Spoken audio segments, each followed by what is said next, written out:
एक दिन दीपक स्कूल से अपने घर जाता है और अपनी माँ से कहता है कि माँ, मेरा स्कूल में फर्स्ट नंबर आया है और मेरे इतने मार्क हैं कि पूरे स्कूल में किसी के नहीं आए हैं। अब मैं किसी बड़े कॉलेज में जाकर पढ़ाई करना चाहता हूँ। यह सुनकर उसकी माँ कहती है, बेटा, हम गरीब हैं। मैं दिन भर फैक्ट्री में काम करती हूँ। मेरे पास इतने पैसे नहीं हैं कि मैं तुम्हें किसी बड़े कॉलेज में पढ़ा सकूं, क्योंकि उन कॉलेजों की फीस बहुत होती है। यह सुनकर दीपक कहता है, नहीं माँ, मैं बड़ा हो गया हूँ और मुझे अपने पैरों पर खड़ा होना है, इसलिए मुझे बड़े कॉलेज में जाना है।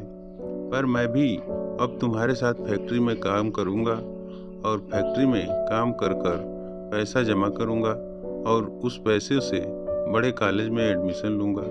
यह सुनकर दीपक की माँ बहुत खुश हो जाती है, पर दीपक से कहती है, ठीक है, आज से ही तुम मेरे साथ फैक्ट्री में चलो और अच्छे से मन लगाकर काम करो और कॉलेज जाकर नाम रोशन करो। दीपक फैक्ट्री जाता है और काम करने लगता है। ऐसे करके 1 महीने गुजर जाता है और पगार का दिन आ जाता है। पगार के दिन सभी लाइन लगाकर खड़े हो जाते हैं, लेकिन फैक्ट्री का मालिक सभी को उनकी पगार से कम पैसे दे रहा था। जैसे कि एक आदमी के 15,000 हो रहे थे, लेकिन उसे फैक्ट्री के मालिक ने 10 ही दिए और दूसरे आदमी के 20,000 रुपये हो रहे थे, तो उस फैक्ट्री के मालिक ने 10,000 ही दिया। अब दीपक की माँ का नंबर आता है। दीपक के माँ के भी 25,000 हो रहे थे, लेकिन फैक्ट्री के मालिक ने उसे 15,000 ही दिए। यह देखकर दीपक को गुस्सा आ गया और वह फैक्ट्री के मालिक के पास गया और कहा कि मेरी माँ के 25,000 रुपये हो रहे हैं, लेकिन आपने मेरी माँ को 15,000 ही दिए हैं। इतने पैसे कम क्यों दिए हैं? यह सुनकर फैक्ट्री का मालिक गुस्सा हो गया और कहा, कल के आए हुए लड़का मुझे सिखाएगा कि मुझे किसको कितने रुपए देना चाहिए, और यह बोलकर वहाँ से चला गया। अब दीपक को बहुत गुस्सा आ रहा था। वह तमाम मजदूरों के पास गया और उसने उनसे कहा, तुम्हारे मजदूरी के तो ज़्यादा पैसे हुए थे, लेकिन तुम्हें कम पैसे क्यों? यह सुनकर सभी मजदूर कहने लगते हैं, बेटा, हम ज़्यादा पढ़े लिखे नहीं हैं और हमें हिसाब किताब भी नहीं आता है, इसलिए हम कम पैसे ले लेते हैं और फैक्ट्री का मालिक इसका फ़ायदा उठाता है। यह बात चल ही रही थी कि फैक्ट्री का मालिक वहाँ आ जाता है और कहता है, दीपक, तुम मेरे मजदूरों को भड़का रहे हो और यह मैं बर्दाश्त नहीं कर सकता, इसलिए मैं आज से ही तुम्हें और तुम्हारी माँ को इस फैक्ट्री से निकालता हूँ। अब मेरे फैक्ट्री में तुम्हारे लिए कोई काम नहीं है।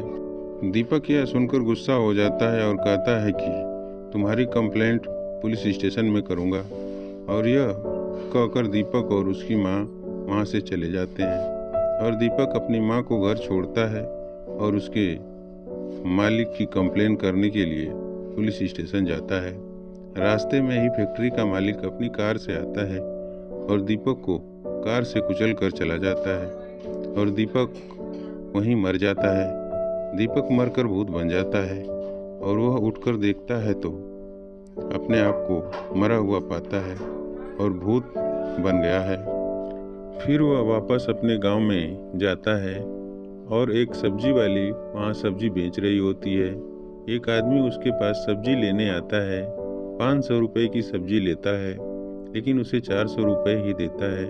सब्जी वाली को हिसाब किताब नहीं आता है, इसलिए वह सब 400 रुपये रख लेती है। दीपक को समझ जाता है कि सब्जी वाली को 500 रुपये हुए, लेकिन इसे हिसाब नहीं आने की वजह से इसे 400 रुपये दिए गए हैं। दीपक चारों ओर नज़र दौड़ा कर देखता है तो एक भिखारी भीख मांगता है, जबकि उसके हाथ पैर अच्छे हैं। यह देखकर दीपक को बहुत बुरा लगता है और उसके दिमाग में एक तरकीब आती है। अब दीपक बहुत सारे गरीबों को जमा करता है एक कमरे में। जैसे ही सारे लोग दीपक को भूत देखते हैं, वह डर जाते हैं और कहते हैं, भूत भूत। यह सुनकर दीपक कहता है, मैं भूत जरूर हूँ, लेकिन मैं तुम्हें कोई नुकसान नहीं पहुँचाऊँगा।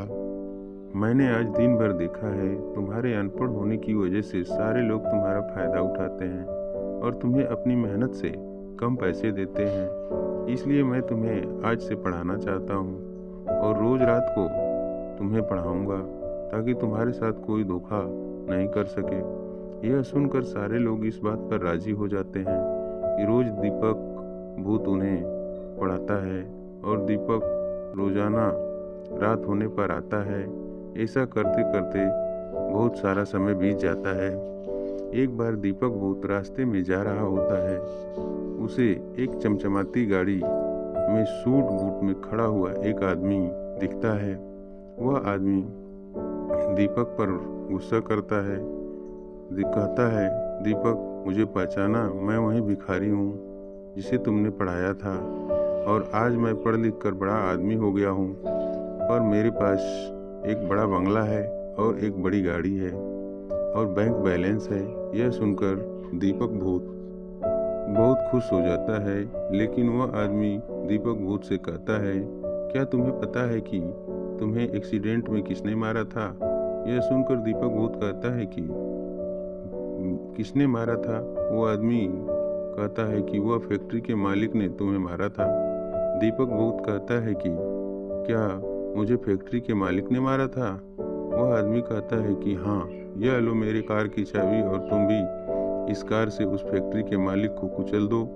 दीपक भूत कार को ले जाते हैं और फैक्ट्री के मालिक को कार से कुचल देता है और अपना बदला पूरा करके वहाँ से चला जाता है।